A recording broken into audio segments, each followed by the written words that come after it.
रहीम यार के इलाका में अंडरवर्ल्ड डॉन तीफी बट के मुबैना मुकाबले के बाद उनकी मैयत घर वालों को नहीं दी जा रही और कहा जा रहा है कि पहले वो कानूनी कार्रवाई के बारे में लिख के देंगे कि वो किसी किस्म की कार्रवाई नहीं करवाएंगे, तब जाके उनकी लाश जो है वो घर पहुंचाई जाएगी। उसके बाद एक इल्जाम आयद किया जा रहा है कि जो साथी छुड़वाने तीफी बट को गए थे उनमें गोगी बट भी शामिल है।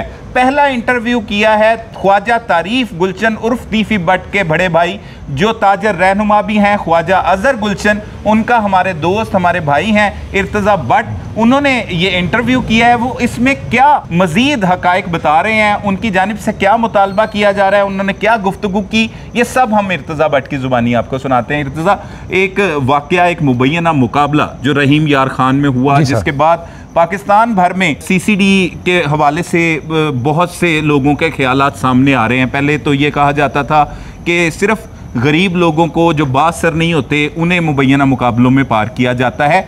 इस पर उनके घर वालों का क्या कहना है ख़ास तौर पर, और ख्वाजा अजहर गुलशन है वो क्या कहते हैं? Thank you so much sir. Qureshi साहब, जब मेरी उनके बड़े भाई से गुफ्तगू हुई तो उनकी नम आंखें थी, तो उन्होंने पहले कहा मैं मीडिया फेस नहीं करूँगा, फिर रोका, उन्होंने कहा 2 मिनट रोकें या मैं कुछ पैगाम देना चाहता हूँ। तो उन्होंने सबसे पहले शुक्रिया अदा किया मरियम नवाज़ साहिबा का, अच्छा, वज़ीर-ए-आज़म शहबाज शरीफ साहब का। तो उन्होंने कहा जनाब मरियम नवाज़ साहिबा आपका बहुत बहुत शुक्रिया, और शहबाज शरीफ साहब आपका बहुत बहुत शुक्रिया कि आपने भाई का तोहफ़ा मुझे इस खाल में दिया। अच्छा, सही। उसके बाद मतलब तंजिया अंदाज में उन्होंने कहा कि तोहफ़ा उन्होंने मुझे दिया। उसके बाद मुझे उन्होंने कहा कि मैंने कहा सर इतनी बड़ी हैपनिंग हुई है, घर में शोक का समा है, डेड बॉडी अभी तक नहीं आई, क्या वजूहात हैं कि अभी तक मेहमान हैं यहाँ पे, कुछ है नहीं। तो मुझे उन्होंने कहा कि मुझे अफसरान ये कह रहे हैं कि आप एक वीडियो बयान बनाएं पहले कि आप हमारे पे कोई कानूनी कार्रवाई नहीं करेंगे। सही। आप जस्ट डेड बॉडी फिर हम आपके हवाले करेंगे, अगर तो आप कानूनी कार्रवाई करना चाहते हैं तो फिर आप डेड बॉडी को भूल जाएं। अच्छा, तो नहीं तो डेड बॉडी नहीं दी जाएगी? नहीं दी जाएगी। अच्छा। ये कहा है कि ख्वाजा अजहर गुलशन साहब ने मुझे, ये उनका कहना, बड़े भाई उन्होंने कहा जनाब कि मैं पहले भी कह रहा था कि जो कानून के मुताबिक जो सज़ा देनी थी आप वो दें, लेकिन आपने जो ये किया, एक पुलिस मुकाबला किया है और उसके बाद उसमें गोगी भट्ट को भी नामजद आप कर रहे हैं, ये सरासर गलत है। मैं इस चीज़ को नहीं मानता। उस बारे में वो क्या कहते हैं गोगी भट्ट के हवाले से जो सवाल किया? गोगी भट्ट के हवाले से जब मैंने उनसे पूछा कि सर वो ये, अच्छा आपको बताता हूँ, ये इंटरव्यू करके उन्होंने कैमरे बंद करवा दिए और चले गए। फिर वो चले गए। फिर मैंने कहा कि सर गोगी भट्ट साहब का भी मुबैना तौर पे नाम आ रहा है कि जो साथी छुड़ाने के लिए वहाँ पे गए थे उनमें गोगी भट्ट साहब भी शामिल थे। तो वो रुके, उन्होंने कहा बेटा मेरी बात सुनो। मैं पास गया तो मुझे कहते हैं क्या कोई बेटा अपने बाप के खिलाफ जा सकता है? अच्छा। तो कहते हैं वो गोगी उसे अपना बाप मानता था, तो क्या अपना कोई बेटा बाप के खिलाफ कार्रवाई कर सकता है? उन्हें सरासर ये प्लानिंग की जा रही है हमें इस रास्ते से हटाया जाए, लेकिन हम आखिर दम तक जो है इस केस की कानूनी कार्रवाई करेंगे। अच्छा। और आखिर दम तक जो है जब तक हमें इंसाफ नहीं मिलेगा हम तब तक जो है ऐसे ही इनका सामना करेंगे। तो वो डेड बॉडी जो नहीं मिल रही वो क्या कहते हैं उस बारे में कि वो मिलेगी? डेड बॉडी के हवाले से उन्होंने वाज़िया पैगाम दिया कि उन्होंने हमें कहा कि उन्होंने ना सिर्फ ये कहा कि आप रिटर्न दें, उन्होंने कहा आप एक वीडियो पैगाम जारी करें जिसमें आप ये कहेंगे हमें कि मैं इस मुकाबले को मनो अन तस्लीम करता हूँ, जो हुआ बिल्कुल ठीक हुआ। अच्छा। और उसके बाद जो है मैं डेड बॉडी जो है हवाले की, मतलब कि कल को कभी भी कार्रवाई जो है वो अमल में ना लाई जा सके, उसके हवाले से खदशात होंगे सीसीटीवी। बिल्कुल ऐसे ही है सर के वहाँ पे। अच्छा, ये कौन कहता है? उनकी जानिब से किसी का नाम लिया गया है? उन्होंने सिर्फ किसी भी अफसर का नाम नहीं लिया, पुलिस अफसरान का कहा उन्होंने। अच्छा। और उन्होंने मरियम नवाज़ साहिबा का तकरीबन 2-3 दफ़ा नाम लिया है। उन्होंने कहा मरियम नवाज़ साहिबा, सीएम साहिबा आपका बहुत बहुत शुक्रिया कि आपने मेरे भाई का तोहफ़ा इस हाल में मेरे हवाले किया।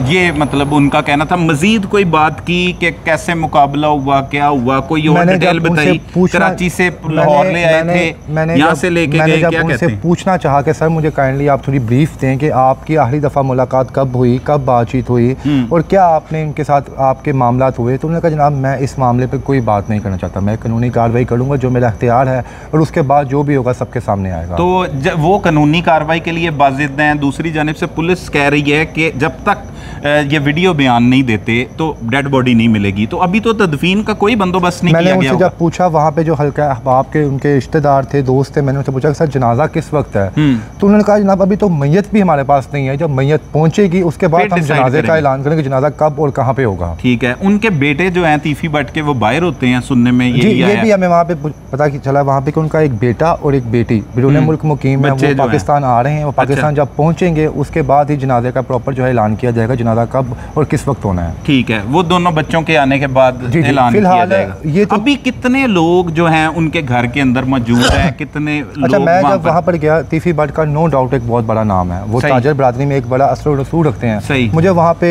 जो है मेहमानों में अगर आप ताजर रहनुमा थे वहाँ पे, मेहमानों में अगर आप वहाँ पे देखें तो हार्डली वहाँ पे हमें 10 से 20 लोग नजर आए हैं जो उस वक्त मौके पे वहाँ पर मौजूद थे। और ये उस शख्स का घर था जिसे लोग तीफी भट्ट कहते हैं, जिसका एक नाम था, जिसके नाम पर डंका बजता था पूरे लाहौर के अंदर। मुझे गिनती के वहाँ पे 5 गार्ड्स नजर आए हैं और मेरे ख्याल से वहाँ पे 7 या 8 मेहमान थे जो कुर्सियों पर वहाँ बैठे हुए थे। ठीक है। और मीडिया, बाकी मीडिया, मीडिया का उन्होंने हमें कहा सिंपली कि यार आप अपने प्रोग्राम रिकॉर्ड करवाएं, लेकिन आप काइंडली हमारी खवातीन जो आ रही हैं मेहमान, आप उनकी फुटेजेस ना बनाएं, और जो यहाँ पर गेस्ट आ रहे हैं आप उनकी गाड़ियों का नंबर ना लेके आएँ। बाकी आपको इजाज़त है कि आप जैसे मर्जी अपने प्रोग्राम रिकॉर्ड कर सकते हैं। सही है, मतलब आप मीडिया के साथ ताउन कर रहे हैं। हाँ, मीडिया के साथ ताउन। और मुतालबा उनका ये है कि जो है वो डेड बॉडी इनके हवाले की जाए, जो अभी तक नहीं की जा रही। और वीडियो पैगाम वो कहते हैं मैंने नहीं बना के देना और मैं कार्रवाई करूँगा। अभी तक तकरीबन अभी कुरैशी साहब 9:11 हो गए हैं। मैंने तकरीबन उनका 7:50 पे इंटरव्यू किया, तब तक उनका यही बयान था। अब जो बयान नया आएगा वो ख्वाजा अजहर गुलशन साहब बेहतर जानते हैं, या वो इदारे बेहतर जानते हैं जिन पर वो मुबैना तौर पर इल्ज़ामात लगा रहे हैं। बहरहाल उन्होंने मरियम नवाज साहब का नाम वाज़िया पैगाम दिया, और मुझे उन्होंने एक चीज़ कही कि मुझे पास बुलाया, कहते बेटे मेरी बात सुनो आखिर में। मैं कहा जी सर। मेरे साथ दीगर और भी सहाफ़ी वहाँ पर मौजूद थे, कहते आप ये इंटरव्यू अपलोड करेंगे? मैं कहा जी सर अपलोड करेंगे, ऑफ कोर्स हमने अगर किया आपके साथ। कहते मुझे आप व्हाट्सअप करें पहले, आप मुझे बता आपने अपलोड नहीं करना। मैं कहा सर नहीं, ऑफ कोर्स मैं जब इदारों के पास जाऊंगा तो वो इस चीज़ को अपलोड करेंगे अगर उन्हें समझ लगती होगी इस कंटेंट के बारे में। तो कहते हैं बेटा थैंक यू सो मच कि आप यहाँ पे आए। अच्छा, शुक्रिया अदा किया। नाजरीन, ये था पहला इंटरव्यू, मुख्तसर था, जो हमारे दोस्त भाई ने, इर्तज़ा भट्ट ने ख्वाजा अजहर गुलशन जो ख्वाजा तारीफ उर्फ तीफी भट्ट के बड़े भाई हैं उनके साथ किया, जिसमें उन्होंने बताया कि अभी तक जो पुलिस है वो तीफी भट्ट की लाश उनके हवाले नहीं कर रहे, और ये कह रहे हैं कि पहले एक वीडियो बयान जारी करें जिसमें बताएं कि वो किसी भी किस्म की कानूनी कार्रवाई कभी भी नहीं करवाएंगे। उसके बाद उनको मैयत दी जाएगी, जबकि दूसरी जानिब उनके जो बच्चे हैं वो बैरून मुल्क मुकीम थे, वो भी वहाँ से आ रहे हैं। अपने वालिद की जो आखिरी रसूमात अदा होंगी, उन्हें तदफीन किया जाएगा, उसमें वो शामिल होंगे। जनाजे का कोई ऐलान नहीं किया गया क्योंकि सुबह 5 बजे के करीब ये मुकाबला हुआ, और अब जो है वो तकरीबन 16 घंटे से ज़ायद का वक्त गुजर चुका है, और अभी भी ये जो मुकाबला हुआ है उसकी लाश नहीं मिल सकी। और दूसरी जानिब उनका एक ये कहना था कि तीफी भट्ट के मुकदमा में जो नामजद किया जा रहा है गोगी भट्ट को, वो अपने वालिद की तरह उनका एहतराम करता था। क्या एक बेटा बाप के साथ ऐसा कर सकता है? ये तरदीद की गई है उनकी फैमिली की जानिब से। मज़ीद जो हक़ाइक़ होंगे उससे भी हम आपको लम्हा ब लम्हा आगाह करेंगे। तब तक के लिए अपने मेज़बान सलमान कुरैशी को इजाज़त दीजिए। अल्लाह ने के बान।